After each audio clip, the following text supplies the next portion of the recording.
La Bible avec Raouli, épisode 10, la sortie d'Égypte. 4. La sortie d'Égypte.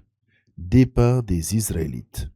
Lorsque Pharaon eut laissé partir le peuple, Dieu ne lui fit pas prendre la route du pays des Philistins, bien qu'elle fût plus proche, car Dieu s'était dit qu'à la vue des combats, le peuple pourrait se repentir et retourner en Égypte.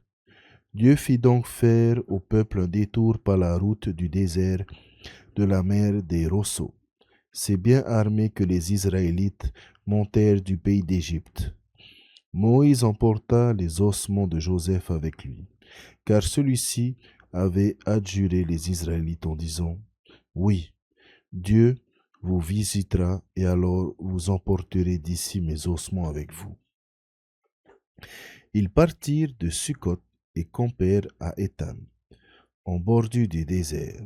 Yahvé marchait avec eux le jour dans une colonne de nuée pour leur indiquer la route, et la nuit dans une colonne de feu pour les éclairer, afin qu'ils puissent marcher de jour et de nuit. La colonne de nuée ne se retira pas le jour de devant le peuple, ni la colonne de feu la nuit. D'Étam à la mer des Roseaux. 14. Yahvé parla à Moïse et lui dit : dis aux Israélites de rebrousser chemin et de camper devant Pi-Hahiro, entre Migdol et la mer, devant Baal-Séphon. Vous camperez face à ce lieu, au bord de la mer. Pharaon dira des Israélites : les voilà qui errent dans le pays. Le désert s'est refermé sur eux. J'endurcirai le cœur de Pharaon, et il se lancera à leur poursuite. Je me glorifierai aux dépens de Pharaon et de toute son armée, et les Égyptiens sauront que je suis Yahvé. C'est ce qu'ils firent, les Égyptiens, à la poursuite d'Israël. Lorsqu'on annonça au roi d'Égypte que le peuple avait fui, le cœur de Pharaon et de ses serviteurs changea à l'égard du peuple. Ils dirent : qu'avons-nous fait là, de laisser Israël quitter notre service ?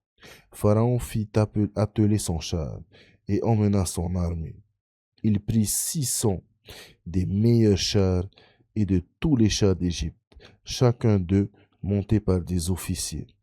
Yahvé endurcit le cœur de Pharaon, le roi d'Égypte, qui se lança à la poursuite des Israélites, sortant la main haute.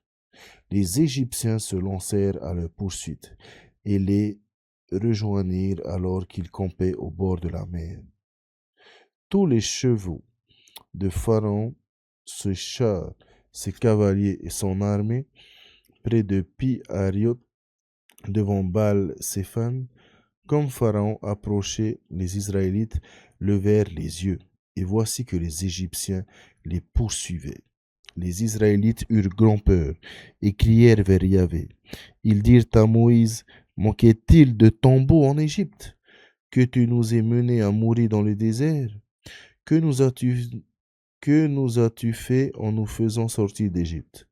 Ne te disons-nous pas en Égypte : laisse-nous servir les Égyptiens, car mieux vaut pour nous servir les Égyptiens que de mourir dans le désert.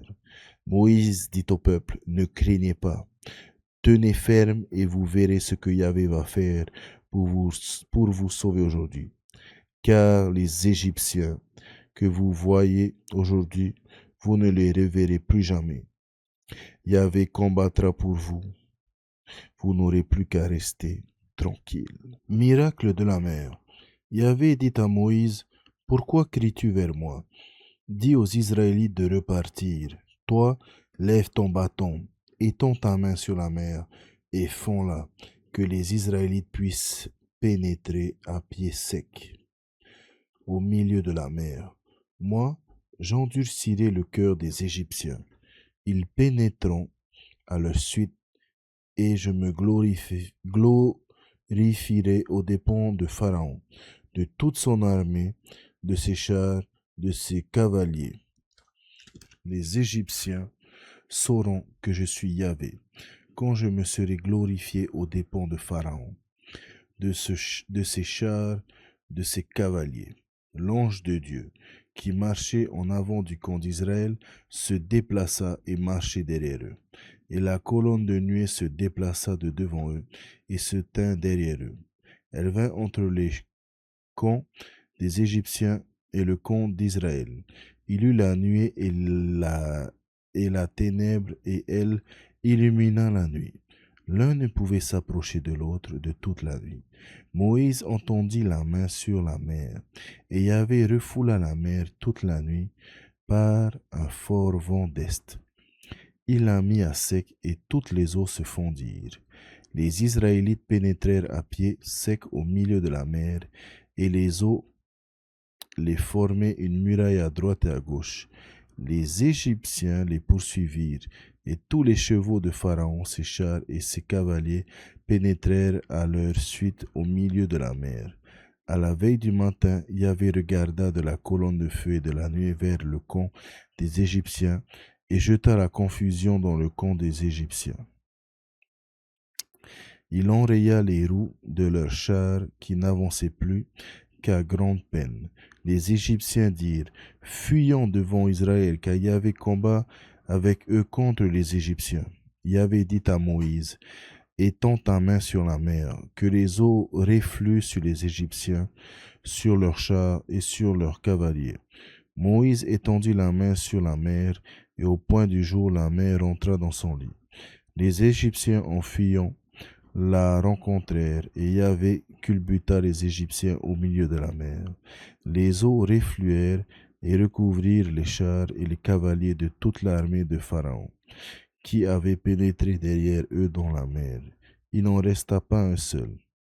Les Israélites, eux, marchèrent à pied. Les Israélites, eux, marchèrent à pied sec au milieu de la mer, et les eaux leur formèrent une muraille à droite et à gauche. Ce jour-là, Yahvé sauva Israël des mains des Égyptiens, et Israël vit les Égyptiens morts au bord de la mer. Israël vit la prouesse accomplie par Yahvé contre les Égyptiens. Le peuple craignit Yahvé, il crut en Yahvé et en Moïse son serviteur. Chant de victoire 15. Alors Moïse et les Israélites chantèrent pour Yahvé le chant que voici. Je chante pour Yahvé, car il s'est couvert de gloire. Il a jeté à la mer cheval et cavalier. Yah est ma force et mon chant. À lui, je dois mon salut. Il est mon Dieu. Je le célèbre, le Dieu de mon Père, et je l'exalte. Yahvé est un guerrier. Son nom est Yahvé. Les chars de Pharaon et son armée, il les a jetés à la mer. L'élite de ses officiers. La mer des rosseaux l'a englouti, les abîmes les recouvrent, ils ont coulé au fond du gouffre comme une pierre. Ta droite, Yahvé, s'illustre par sa force, ta droite, Yahvé, taille en pièces l'ennemi. Par excès de sa majesté, tu renverses tes adversaires, tu déchaînes ta colère, elle les dévore comme du chaume. Au souffle de tes narines, les eaux s'amoncelèrent. Les flots se dressèrent comme une digue, les abîmes se figèrent au cœur de la mer. L'ennemi s'était dit: je poursuivrai, j'attendrai, je partagerai le butin, mon âme s'engorgera.